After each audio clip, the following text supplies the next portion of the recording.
Iran को खत्म करने के लिए ट्रंप का एटमी प्लान एक्टिव हो चुका है। क्या खामनेई का तख्ता पलट होने वाला है? ऐसा हम इसलिए कह रहे हैं क्योंकि 405 दिन से इजराइल 7 फ्रंट पर जंग करने में जुटा है। इस जंग में अगर सबसे ज्यादा खतरनाक और ताकतवर इजराइल का दुश्मन ईरान पर 2 बार भारी पड़ चुका है। इजराइल पर किए गए ईरान के 2 हमलों के बाद इजराइल से लेकर अमेरिका तक खुफिया रिपोर्ट्स में अब ये दावा किया जाने लगा है कि जब तक ईरान के सुप्रीम लीडर 85 साल के अली खामनेई बने रहेंगे, तब तक ईरान को हराना इजराइल के लिए नामुमकिन है। यही वजह है कि अब डोनाल्ड ट्रंप ने राष्ट्रपति चुनाव जीतते ही ईरान के खिलाफ अपना एटमी प्लान एक्टिव कर दिया है। हम आपको समझाने की कोशिश कर रहे हैं कि कैसे ईरान के सुप्रीम लीडर ट्रंप और नेतन्याहू के एटमी प्लान में घिरते जा रहे हैं। खबर यह है कि अगर ट्रंप और नेतन्याहू मिलकर ईरान के सुप्रीम लीडर को नुकसान पहुंचाने की कोशिश करेंगे तो ट्रंप के करीबी पुतिन बुरी तरह से नाराज हो जाएंगे। ट्रंप ऐसा बिल्कुल भी नहीं चाहते हैं। इसीलिए अब संयुक्त राष्ट्र के परमाणु निगरानी प्रमुख राफेल ग्रोसी ईरान पहुंचे और ईरान पर दबाव डाल रहे हैं कि वो किसी भी तरह के एटमी हथियार भूलकर भी ना बनाएं। इधर ट्रंप और नेतन्याहू पूरी कोशिश में हैं कि अगर ईरान के सुप्रीम लीडर का तख्ता पलट हो जाए तो इससे ना तो पुतिन नाराज हो पाएंगे और ना ही अमेरिका और इजराइल को ईरान पर बड़े हमले करने जरूरी होंगे। यही वजह है कि जहां ईरान में संयुक्त राष्ट्र के परमाणु निगरानी प्रमुख राफेल ग्रोसी ईरान के एटमी हथियारों को तलाश रहे हैं, तो वहीं खामनेई के खिलाफ बगावत की पूरी तैयारी हो चुकी है, ऐसे दावे किए जा रहे हैं। कुल मिलाकर ईरान अब खतरे में है। खतरा यह है कि डोनाल्ड ट्रंप का वो खौफनाक प्लान जो ईरान के लिए कयामती साबित हो सकता है। रिपोर्ट्स की माने तो डोनाल्ड ट्रंप ने ऑपरेशन ईरान को मंजूरी दे दी है। बताया जा रहा है कि इसकी कमान इजराइल के प्रधानमंत्री बेंजामिन नेतन्याहू के हाथ में होगी।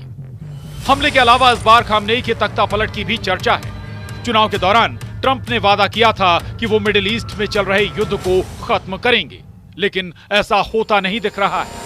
जीत के बाद बनी ट्रंप की टीम में ज्यादातर लोग इजराइल की नीतियों के समर्थक हैं। नेतन्याहू भी चाहते हैं कि ईरान के तीसरे हमले से पहले खामनेई को ईरान से हटा दिया जाए ताकि ईरान की तरफ से परमाणु हमले का खतरा खत्म हो जाए। लेकिन इधर ट्रंप के एटमी प्लान पर धमकी देते हुए ईरान के सुप्रीम लीडर अली खामनेई हाथ उठाकर इजराइल पर तीसरी बार बड़ा हमला करने की कस्में खा रहे हैं।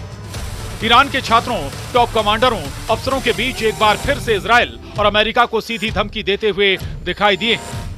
85 साल के अली खामनेई का कॉन्फिडेंस देखते ही बन रहा था।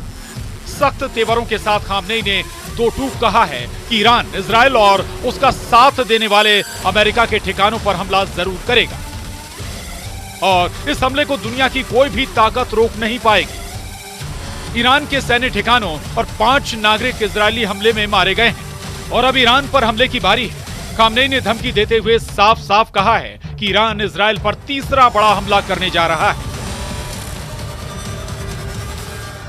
ईरान के कुछ करने से पहले इजराइल के खास दोस्त बने रहे अमेरिका पर ईरान समर्थित हूती विद्रोहियों ने हमला कर दिया है। यमन के हूती विद्रोहियों ने सोमवार को लाल सागर में 2 अमेरिकी युद्धपोतों को निशाना बनाया। इस दौरान ईरान के समर्थित हूती विद्रोहियों ने युद्धपोतों पर कई मिसाइल और ड्रोन हमले किए। अमेरिकी रक्षा मंत्रालय ने बुधवार को इसकी पुष्टि की। रक्षा मंत्रालय के प्रेस सेक्रेटरी पेट राइडर ने बताया कि युद्धपोतों पर यह हमला लाल सागर में बाब एल मंदेब खाड़ी से गुजरते समय किया गया।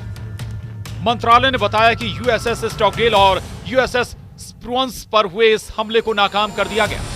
पेट राइडर ने कहा कि हमले के लिए कम से कम 8 drone, 5 anti ship ballistic missile और 3 एंटी शिप क्रूज मिसाइल का इस्तेमाल किया गया था।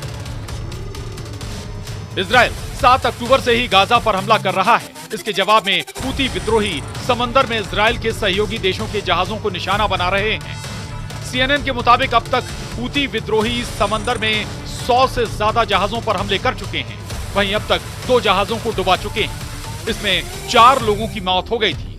इसके अलावा संयुक्त राष्ट्र ने अक्टूबर में एक रिपोर्ट जारी कर कहा था कि हूती विद्रोही जहाजों को सुरक्षित तरीके से पास करने के लिए उनसे टैक्स भी वसूल रहे हैं। और अब देखिए इजराइल पर अभी तक का सबसे बड़ा हमला। यह हिजबुल्लाह का इजराइल पर सबसे बड़ा अटैक था। हिजबुल्लाह का यह अटैक ऐसे वक्त में हुआ है जब डोनाल्ड ट्रंप अमेरिका का चुनाव जीत चुके हैं। यानी ट्रंप की जीत से ईरान का मिलिशिया हिजबुल्लाह डरा नहीं बल्कि और भी खतरनाक हो गया है। और ये हमले हिजबुल्लाह की ताकत का सबूत पेश कर रहे हैं। जी हां, हिजबुल्लाह इजराइल पर अब ऐसे अटैक करने लगा है जिसके बारे में नेतन्याहू तक ने सोचा नहीं था। हिजबुल्लाह के इन हमलों से अमेरिकी प्रशासन तक के माथे पर भी चिंता की लकीरें खिंच गई हैं। इजराइल के लिए यह हमला चौंकाने वाला था, क्योंकि आमतौर पर हिजबुल्लाह इजराइल पर हमले के लिए रॉकेट्स का इस्तेमाल करता था, लेकिन इस हमले के लिए हिजबुल्लाह ने इजराइल के हरकिया बेस को तबाह करने के लिए पूरी की पूरी ड्रोन स्क्वाड्रन ही उतार दी। विदेशी मीडिया की रिपोर्ट के मुताबिक हिजबुल्लाह की तरफ से किया गया ये अब तक का सबसे बड़ा ड्रोन अटैक था। विदेशी मीडिया का यह भी दावा है कि हरकिया बेस पर अटैक के लिए हिजबुल्लाह ने सुसाइड ड्रोन का इस्तेमाल किया था। ये इजराइल के वो सैनिक हैं जो दक्षिणी लेबनान में हिजबुल्लाह को खत्म करने के मकसद से ग्राउंड ऑपरेशन कर रहे थे, लेकिन इन्हें मालूम नहीं था कि दुश्मन ताकतवर हो चुका है और घात लगाकर इन्हीं की ताक में बैठा हुआ है। इजराइल डिफेंस फोर्स को खबर मिली थी कि बॉर्डर पार के गांव में हिजबुल्लाह के लड़ाके छिपे हुए हैं। हिजबुल्लाह के लड़ाकों की तलाश में आईडीएफ के कमांडो काफी भीतर तक घुस गए और तभी हुआ खतरनाक हमला। अब सवाल उठता है कि ईरान की तरफ से दी जा रही हमले की तीसरी धमकी, हूती विद्रोहियों के हमले और हिजबुल्लाह के इतने बड़े हमले से इजराइल और अमेरिका इतने ज्यादा खौफ में क्यों है? ईरान की ये मिसाइल सुनामी इस वीडियो में जॉर्डन के ऊपर से गुजर रही है। वीडियो में दावा किया गया है कि ईरान ने 200 नहीं बल्कि 200 से कहीं ज्यादा मिसाइलों से इजराइल पर हमला किया था। ईरान की इस मिसाइल सुनामी ने इजराइल के आयरन डोम एरो सिस्टम को नाकाम साबित कर दिया था। लगभग 25 से ज्यादा बैलिस्टिक मिसाइलों ने इजराइल के 3 सैन्य ठिकानों और मोसाद के हेडक्वार्टर के पास भारी तबाही मचाई थी। वहीं ईरान की धमकी के बाद से इजरायली वायुसेना पूरी तरह से अलर्ट मोड में आ चुकी है।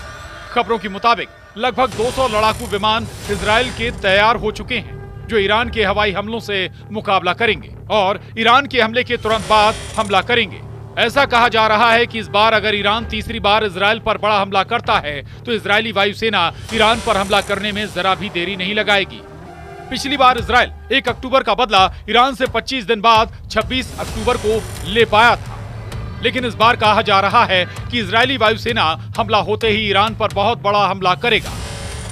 आप वीडियो में साफ देख सकते हैं कि इजरायली वायुसेना के F-35 और F-15 और 16 सीरीज के लड़ाकू विमान आसमान में हमले की जबरदस्त प्रैक्टिस कर रहे हैं।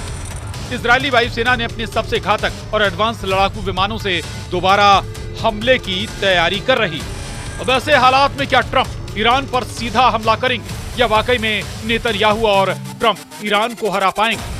ये वो सवाल हैं जिसका जवाब 20 जनवरी 2025 से पहले नहीं मिल पाएगा, जब ट्रंप राष्ट्रपति पद की शपथ लेंगे। उसके बाद पता चलेगा कि वो ईरान से कैसे बदला लेते हैं। Bureau report, news 18।